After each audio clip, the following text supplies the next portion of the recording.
lights burning brighter somewhere.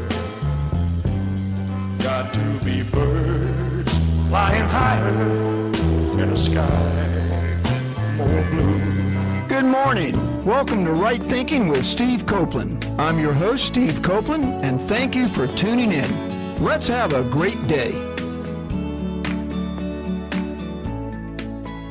Good morning, everybody. Welcome back. I hope that since last Memorial Day, a week ago, all of you had just a wonderful week. I certainly did. I want to say one thing. When I said last week that I wanted to have a moment of silence and that silence isn't really a good thing on the radio, a lot of people real close to me kind of joked me a little bit about my moment of silence. I actually said, let's have a couple seconds of silence, and that's what we did. But I wasn't trying to be cute or funny. I did get silent, and then it seemed like a lot longer. But again, Memorial Day is an absolutely wonderful day where we honor our soldiers and the men and women that have served and fallen to give us the freedoms that we have. And I then proceeded to read my Who is Your Favorite American Hero? And I just want to thank all of you for the wonderful comments that I've received over the last week. And I just say thank you for that.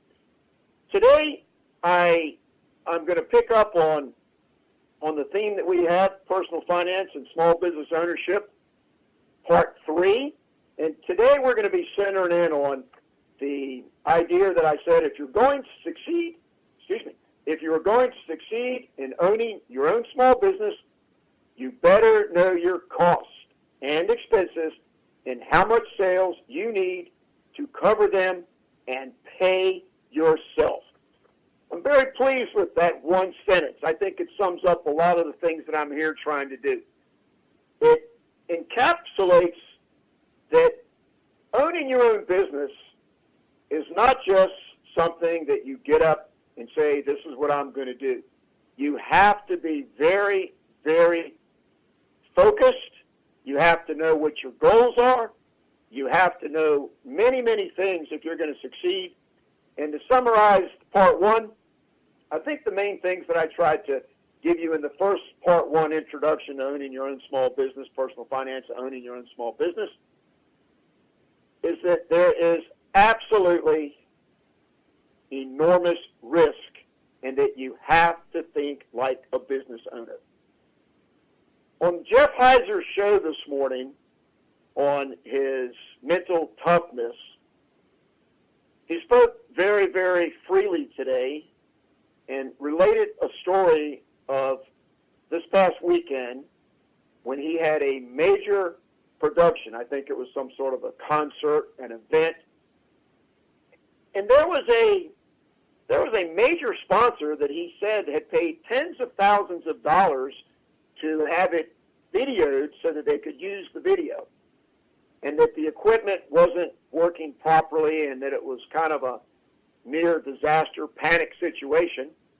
And Jeff kind of chronicled how he went through maintaining his composure and his focus and dealt with that situation. Well, what I want to tell you about that, it's at the very end that I got the most out of Jeff's show. He said that when he finished, he came home at about 12:30 at night. The event was over at 9, and he was totally exhausted. He had risen to the occasion, so to speak, and he came home and he just crashed out all day Sunday. But he talked about when he woke up, he had his grandkids at his house. And he made this comment. He said that his grandson is 7 years old and really, really wanted him, the grandson, thinking that I want my granddaddy to do well, succeed at what he's doing. And that part of the story that Jeff told just really brought it home to me that you've got to have your priorities right. Now, what is the priority here? pulling off the event, honoring the contract with the sponsor to produce a video. Yeah, that's part of it. But the real thing is, it's knowing what's important in your life. Jeff's grandson, and that Jeff wants to do well at all that he does, to give it his all, because his grandson cares about him, and he doesn't want to disappoint his grandson. If you listen to the show this morning on Talk Network Radio, Success and Intentional Lifestyle, Jeff's show, you'll understand what I'm talking about. Well, as I go through life and I'm trying to run my foundation, Right Thinking Foundation, with its purpose to help make the world a better place, to help people make their lives better, which is also the same purpose of many, many other nonprofit organizations and people that are serving. I met with one of my major donors last week to give him an update on all the progress that Right Thinking's making.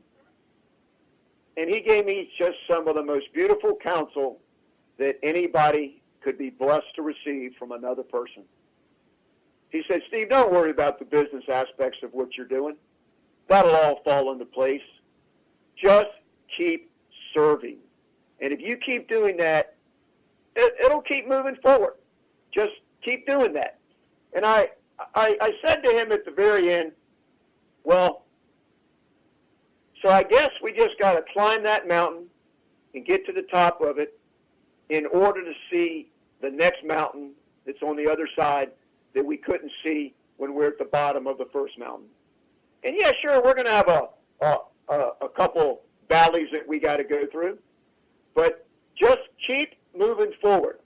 I told you 7 weeks ago that my wife and I went to a Joyce Meyer conference, and the number one thing that I got out of there that I just can look back and say, this is what I really want to remember from what I heard at that couple-day conference. If you don't know what to do, keep doing what you know is right. Well, that's the best advice I think I can give you. So let's get started on today's show. Today's show is going to be, if you are trying to start your own business or you're already in business and you want some pointers on how to succeed in your business, I said you better know your cost and your expenses so that you'll know how much money you've got to be able to make in sales in order to be able to pull out money for yourself. Never lose focus on the purpose of your business. And I've been talking about it for the last couple weeks. The purpose of your business is to support your lifestyle, the way you want to live. If you're going to be self-employed, you always got to remember it's a perpetual in-motion activity. You can do great this week, next week, for the next month or two, but remember this. If you're working for yourself, you got to do great in 6 months, a year, 2 years, 3 years, 5 years, because you are responsible. Let me say something very quickly. I'm going to slip this in. The number one thing that I haven't said this pointed in the two parts of this series, for you to be able to succeed, I've said in the tools that I'm giving you, you have to know how to think like an owner. You have to be able to think like an owner, and you have to understand your risk, and you have to plan ahead. You have to do a business plan, all those kind of things. But I want to tell you one thing that is above all that. You must believe in yourself. You must believe in yourself and who you are and what you're doing. And if you don't have that, whatever you attempt is not going to succeed, period. So, once you start to get more confident and truly believe in yourself, and then you start to go through all the right steps to focus, to meditate, to plan on what it is that you want to set as your goals, and then go into the the actual steps to achieve them, you will succeed. Last week, I talked about the Ultimate Financial Plan, Jim Stovall and Tim Mahler, and I got kind of mixed up on the subtitle, Balancing Your Money and Life. So I wanted to clear that up, but I read the next book in that series, The Ultimate Productivity, or just Ultimate Productivity by Jim Stovall. And I want to put this on your reading list. This is, without a doubt, one of the very best books I have ever read on how to look at your life to decide how to be who you want to be and how to get there that I've ever read in my life. I just am totally enjoying Jim Stovall, his approach to life, his advice that he gives, and I really want to recommend that book to you. I'm not going to talk any more about it today. We'll come back to it at another time. But Ultimate Productivity. Don't let the title fool you.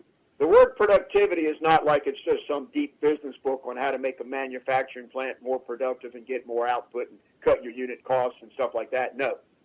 This is about looking at yourself and knowing that of all the consultants in the world, the very best consultant that you will ever find that will understand what you have as your own goals is yourself.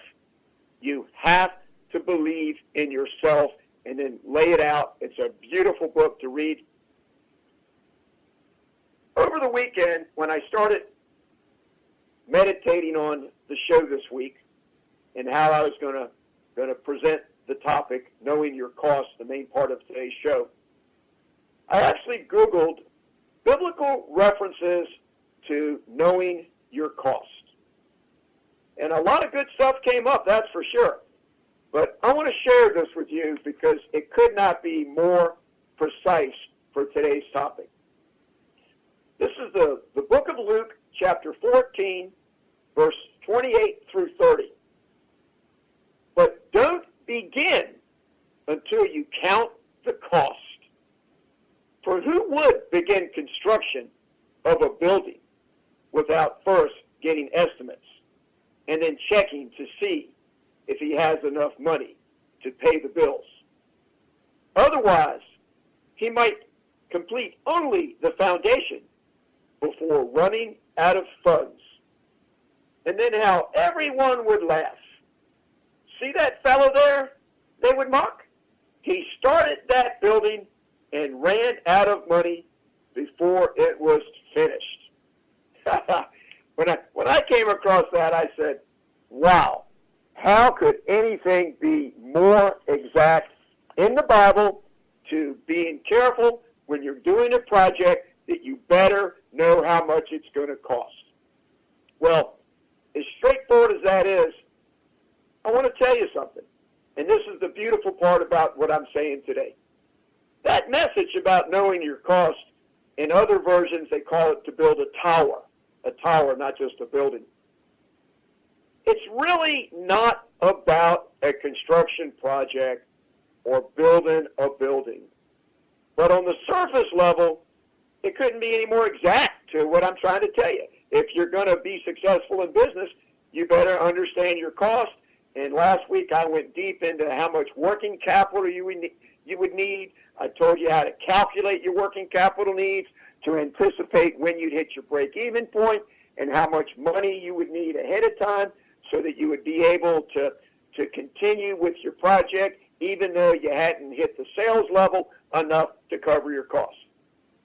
Well, that's exactly what this is. I mean, it says right there. Otherwise, he might complete only the foundation before running out of funds. Well, for those of you that are listening to everything that I've been trying to say for the last 16 weeks, success is not just about money